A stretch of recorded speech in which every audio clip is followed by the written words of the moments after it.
Sejauh ini kurang lebih 28 homestay di kawasan Ubud Gianyar baru memiliki izin.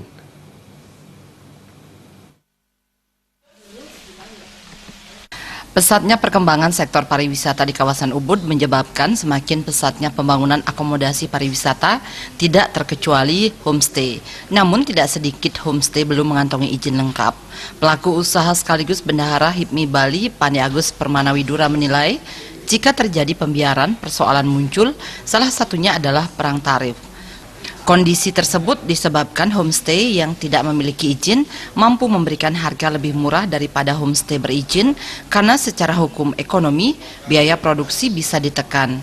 Hal senada diungkapkan Wakil Ketua DPRD Gianyar Made Togog yang berharap pemilik usaha dengan sadar mengurus izin usaha. Hal ini dimaksudkan untuk memberikan jaminan keamanan dan kenyamanan bagi wisatawan sesuai dengan standarisasi yang diatur dalam perizinan. Untuk keamanan dan pendataan itu akan lebih mudah kita lakukan. Yang kedua juga untuk menghindari yang namanya persaingan harga. Karena Bali ini jangan sampai dijadikan cheap destination atau destinasi yang murah gitu.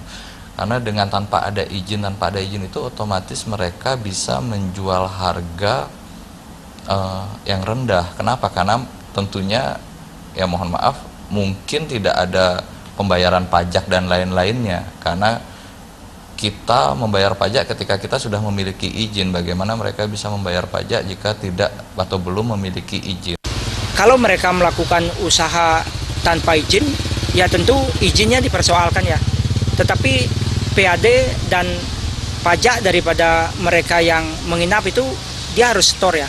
Karena bagaimanapun teori daripada perpajakan ini kan atau membuat usaha, begitu dia membangun usaha maka yang pertama dipenuhi adalah NPWP ya.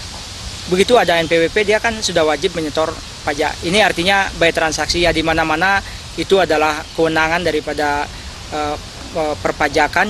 Begitu ada transaksi harus sudah di store. Keduanya berharap pemerintah segera menindaklanjuti karena hal ini menjadi kebocoran PAD pemerintah yang masuk ke APBD. Setidaknya saat ini terdapat 331 homestay beroperasi di Ubud, namun baru 28 homestay memiliki izin usaha. Trimaja Bali TV. Seputar Bali Pagi akan kembali dengan informasi akurat dan merakyat lainnya.